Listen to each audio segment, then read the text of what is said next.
পাহাড়ি মানুষের চুলের সৌন্দর্যের গোপন রহস্য লুকিয়ে আছে প্রকৃতির অন্তরে, যেখানে জন্ম নেয় আমার ভাইয়ের হাতে তৈরি একেবারে খাঁটি প্রাকৃতিক শ্যাম্পু। প্রথমেই আমরা জঙ্গলের গভীর থেকে সংগ্রহ করি পলিগোনাম মাল্টিফ্লোরামের শিকড়।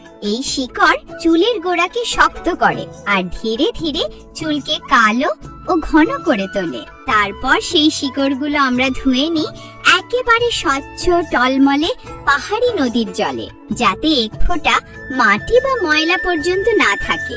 এবার ধারালো ছুরি দিয়ে ছোট ছোট টুকরো করে কেটে নিই। তারপর দেশি চালের মধ্যে কিছুক্ষণ ভিজিয়ে রাখি, যাতে এর উপকারিতা বহুগুণ বেড়ে যায়। এরপর এগুলোকে তুলে দিই কালো শিমের বিচির ওপর। তার উপরে ছিটিয়ে দিই কালো তিল, যা চুলে আনে প্রাকৃতিক উজ্জ্বলতা আর সিল্কি মসৃণতা। এবার সেই উপাদানগুলো সাজিয়ে দিই বাঁশের স্টিমারে। অল্প আঁচে আধা ঘন্টা স্টিম করি, যাতে প্রতিটি কণিকা থেকে বেরিয়ে আসে অমূল্য নির্যাস। এইদিকে অন্য পাত্রে শুকনো শিকাই পাতা কুচি কুচি করে কেটে নিই। এগুলো ফুটিয়ে নিই, কারণ মূলত এই উপাদানই তৈরি করে ফেনা, যা আমাদের শ্যাম্পুকে করে আরো কার্যকর। এবার একটি পাত্রে যোগ করি স্টিম করা পলিগোনামের শিকড়, কুসুম ফুলের পাপড়ি, অশ্বগন্ধা আর সাক্ষী গোটা।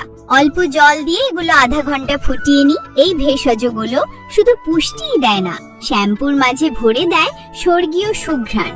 এবার দুটি নির্যাস একসাথে সমান পরিমাণে মিশিয়ে দিই একটি পাত্রে। তার সঙ্গে যোগ করি সুগন্ধি লেবুর রস, যা শুধু মন ভরানো ঘ্রাণই ছড়ায় না, চুলকে রাখে খুশকি মুক্ত ও সতেজ।